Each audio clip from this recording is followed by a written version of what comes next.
এবারও কি গঙ্গা নদীতে কাজ হবে না? আমার পিছনে যে গ্রামটা দেখতে পাচ্ছ সেই গ্রামটাতে মাত্র কয়েকটি পরিবার এখন বেঁচে রয়েছে।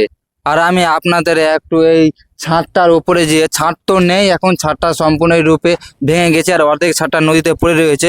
তবুও সিঁড়ি দিয়ে উপরে উঠে ওপর থেকে দৃশ্যটা দেখা যায় কেমন আছে আর কত ভয়ানক লাগছে আমাদের গ্রামটার দৃশ্যটা। একটু ওপরে যেয়ে ক্যামেরাম্যান দেখাচ্ছে আর আমিও ওপরে আসলাম, আর ওপর থেকে দৃশ্যটা দেখো, ভিউটা দেখো, কত ভয়ঙ্কর ভিউ। এখান থেকে দেখলে মনে হয় না, ভিউটা দেখো কত ভয়ঙ্কর ভিউ, কত বড় ছাদটা পড়ে আছে এখান থেকে দেখতে পাবে আশা করি। এখান থেকে দেখো কত বড় ছাদ নদীতে পড়ে রয়েছে, নদীর কিনারা থেকে পড়ে রয়েছে। আর গ্রামটা চারিদিকে দেখাবো, এখান থেকে সব কিছু দেখতে পাবে।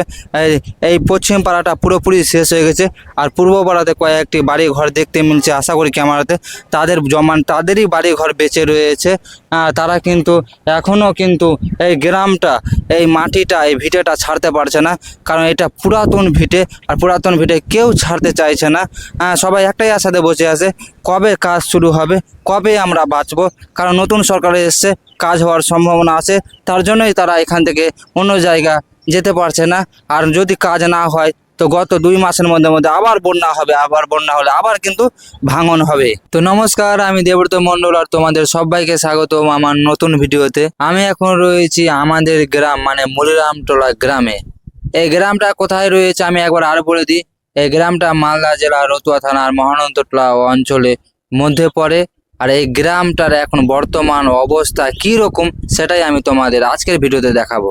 তো আমি এখন রয়েছি একটা পাকার বাড়িটাতে, যে বাড়িটার ছাদ, অর্ধেক ছাদ নদীতে পড়ে গেছিল, আর এখনো কিন্তু নদীতে পড়ে রয়েছে। ক্যামেরাম্যান আপনাদের দেখাবার চেষ্টা করছে, দেখো ছাদটা এখনো কি ভয়ানক অবস্থাতে নদীতে পড়ে রয়েছে, যেটা দেখার মতো দৃশ্য নয়। এত বড় ছাদ, এত সুন্দর ছাদ, এই ছাদটা দেওয়া বেশি বছরও হয়নি। এত বড় ছাদ কিন্তু নদী ভাঙনের জন্য নদীতে পড়ে রয়েছে। আর কিছুটা অংশ বেঁচে ছিল, এই মাত্র কিছুটা অংশ বেঁচে রয়েছে, যেটা কি ভাঙার চেষ্টা করছিল, ভেঙে নিয়ে যাওয়ার চেষ্টা করছিল, সেটাও কিন্তু বিফল রয়েছে। সত্যি বন্ধুরা, মুলিরামটোলা গ্রামের অবস্থা খুবই খারাপ। যদি নদীতে কাজ শুরু না হয় তাহলে কিন্তু কোনো কিছুই থাকবে না। একবার আমি গ্রামটা দেখাচ্ছি, এখান থেকে গ্রামের মানুষজনের অবস্থা কতটা খারাপ। এদিকে দেখো, এইদিকে ক্যামেরাম্যানকে দেখাতে বলবো, এইদিকে দেখো, এখানে সামনে দেখতে পাচ্ছ যত ফাঁকা জায়গা, এইগুলো জায়গাটা কিন্তু বাড়ি ঘর ছিল মানুষজনের। ভিটে মাটি ছিল, বাড়ি ঘর ছিল, অনেক কেউ বসবাস করতো।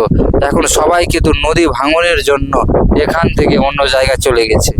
এইদিকেও আমি একটু দেখাতে বলবো, এইদিকেও দেখো কি পরিস্থিতি আছে।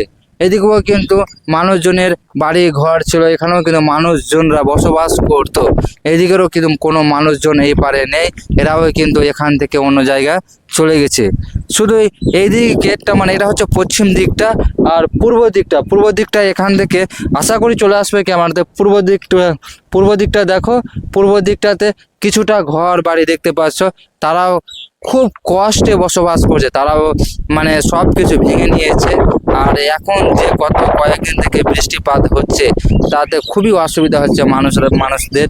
আর খুবই কিন্তু অবস্থা খারাপ। আর এত অবস্থা খারাপের মধ্যে নদীর ধারে বসবাস করছে। শুধু এইটুকু আশা নিয়ে, যদি এবার নতুন সরকার এসে যদি কাজ শুরু করে দেয় তাহলে আমরা কিন্তু বেঁচে যাব। আর পুরাতন ভিটে মাটি কিন্তু কেউ ছাড়তে চায় না, তার জন্যই কিন্তু কিছুটা মানুষ এখনো পূর্ব পাড়াতে রয়েছে। এদিকে কিছুটা রয়েছে আর এদিকেও কিন্তু কিছুটা রয়েছে পূর্ব পাড়াতে, তারা কিন্তু বসবাস করছে। তারা এইটুকু মানে ভরসা নিয়ে বসবাস করছে কি এবার নতুন সরকার এসে এবার নদীতে কাজ হবে, আর কাজ হলে কিন্তু আমরা সম্পূর্ণরূপে বেঁচে যাব। কিন্তু এখনও পর্যন্ত নদীতে কোনো রকম কাজ করা হয়নি। নদীটা দেখাতে বলবো, নদীটা দেখো কীরকম খাল হয়ে আছে। আগে যে ভয়ঙ্কর ভাঙন হয়েছিল সেই ভয়ঙ্কর ভাঙনের পর খালটা দেখো কত বড় খাল হয়ে আছে। আবার যদি নদীতে কোনো কাজ না করা হয় তাহলে কিন্তু আবার ভয়ঙ্কর ভাঙন হবে।